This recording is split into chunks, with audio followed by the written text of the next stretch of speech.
Class 12th MCQ type questions of BST, chapter 2, principles of management.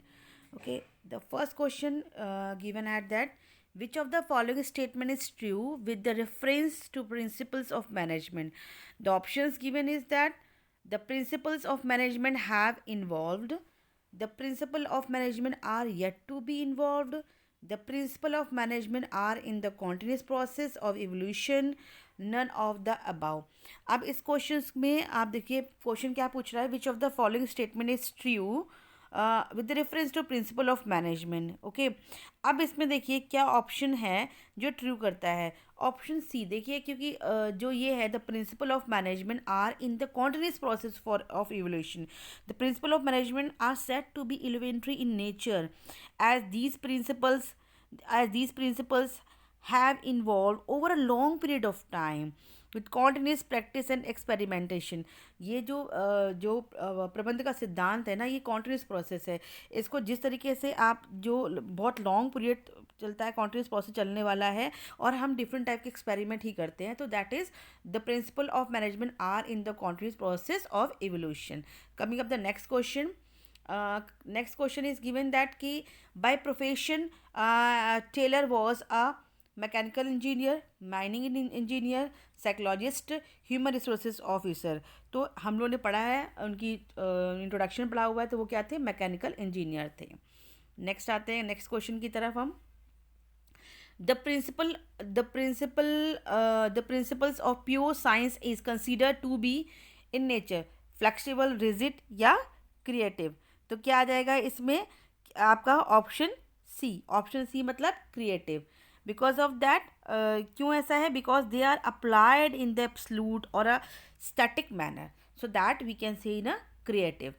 Next, the principle of management have been developed on the basis of observation, experimentation, personal experiences of manager या all of the above. तो the principle of management have been developed सभी में. Observation भी होते हैं, experimentation में भी होता है, हम करते हैं तब होता है. Principle experience, personal experience of the manager का भी होता है. इन सब चीज़ों को लेकर ही हमारे जो प्रिंसिपल ऑफ मैनेजमेंट बनते हैं. तो we can say the all of the above. Next देखिए, नेक्स्ट क्वेश्चन है, which of the following statement is या are true with difference of principles of management. The principles are guideline to action. The principles denote a cause and effect relationships. Principles help the manager to take decision while performing various management functions या all of the above. तो इसमें भी आपको देखा जाए तो जितने भी सी तक जो ऑप्शन दे रखे सारे ही जो रेफरेंस ट्रू हैं सारे. Principle are guidelines to action, right है. Principle denote a cause and effect relationship, बिल्कुल राइट है. Principle help the manager to take decision while performing various management function. तो उसका आंसर हो जाएगा all of the above.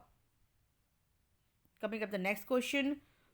Next question है, principle of management can be modified by the manager when the situation demand. This statement implies that the principle of management are, क्या implies कर रहा है principle of management, rigid, ठीक है ना, contingent, flexible या universally applicable. तो इसमें क्या आ जाएगा आपका flexible. Because principal of management can B modify. ये हम जो मार्केट सिचुएशन देखते हैं, डिमांड के अकॉर्डिंग हम इसको चेंज कर सकते हैं. जो भी हमें उस समय चाहिए हम अपने उसको चेंज कर देते हैं. तो दैट इज सिचुएशन के अकॉर्डिंग हम इसको चेंज कर सकते हैं. That is called the flexible. Okay, the next question is that the application of the principle of management has to be changed as per the requirement of the prevailing situation at a particular point of time. Which features of the principle of management is being described in the given statement. अब इसमें कौन सा features है जो इसमें बता रहा है. इसमें देखा जाए तो 1 2 3 4 फीचर्स दे रखे हैं. Contingent, mainly behavioural causes. तो ऑप्शन ए. नेक्स्ट देखिए, the principle of manager emphasis on the logical and rational decision making rather than on the basis of base and the prejudice. The given statement highlight that the knowledge of principle of management leads to providing manager with useful insight into reality, scientific decision, meeting changing environmental requirements, या all of the above. तो आप इसमें इसमें देखिए क्या होगा, इसमें आएगा साइंटिफिक डिसीजन. अब क्यों है, एक्सप्लेनेशन देखिए इसकी क्यों भाई. Principle of management are not based on rule of thumb, hit and trial method, but a scientific approach. Okay, जो principle of management are not, वो प्रिंसिपल ऑफ मैनेजमेंट उसमें बेस नहीं है कि रूल और थम और हिट एंड ट्रायल मेथड पर, but ये एक साइंटिफिक अप्रोच जरूर है. तो क्या होगा, साइंटिफिक डिसीजंस. नेक्स्ट आते हैं हम लोग. According to Taylor, even a small production activity like a loading figure of iron into boxes can be scientifically planned and managed. This can result in a tremendous saving of human energy as well as wastage of time and material. Identify the relative principle of scientific management. Harmony, not discord. Science, not rule of thumb. Development of each and every person to get his her greatest efficiency and prosperity, या none of the above. तो इसमें क्या हो जाएगा आपका, देखा जाए तो किस में इसने बिलीव किया था, सेक्शन ऑप्शन बी पर, science not rule of thumb. क्योंकि टेलर किसने बिलीव था, Taylor believe that there was only one method to maximise efficiency which can be develop to study and analyse. So that ये क्या था इसमें, science not a thumb rule. तो ये option क्या आ जाएगा आपका, बी. नेक्स्ट देखते हैं.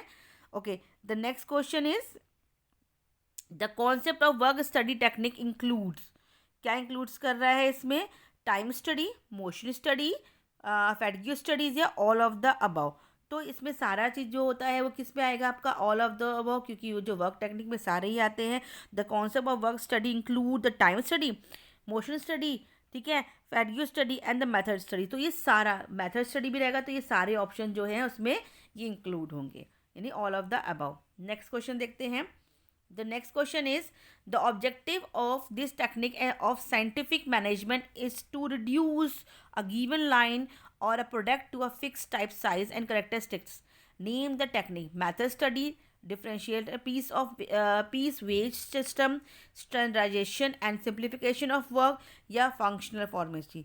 तो इसमें जो ऑप्शन आएगा ये होगा option C, standardisation and simplification of work. Because of that the concept of जो ये आपका दे रखा है आपका, the through this technique simplification, Taylor suggested elimination of unnecessary diversity of product. मतलब कि जो अननेसेसरी जो चीज़ें होती हैं उसको ख़त्म करना. तो ये इसमें आता है आपका standardisation and simplification of work. Next है, the application of this principle of management leads to higher production and the better work for the same effort. Identify the related principle of journal management. ये क्या है, discipline है, equity है, division of work, या order.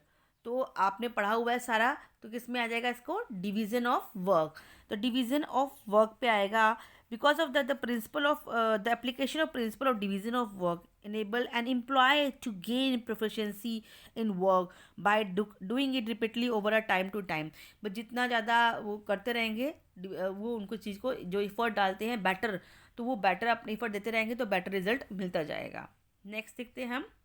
Okay, which principle of journal management advocate that employee turnover should be minimized to maintain the organizational efficiency? तो option देख लेते हैं, इसके ऑप्शंस क्या क्या हैं. इसके ऑप्शंस हैं stability of personal, remuneration of employees, equity, या एस्पिरिट डी क्रॉप्स. तो इसमें ऑप्शन आ जाएगा, पहला आ जाएगा सिंपल, सबसे पहला है stability. Because of that option A, stability, because according to Fuel, due to care should be taken while carrying out of recruitment and selection process, and the new recruits should be placed at a particular position for a sufficient tenure. तो ये सारे options जो थे ये आपके जो question थोड़े से कुछ ही क्वेश्चंस जो थे एमसीक्यू प्रिंसिपल ऑफ मैनेजमेंट के, तो इसी टाइप के क्वेश्चंस आपके अपकमिंग एग्जामिनेशन में आएंगे.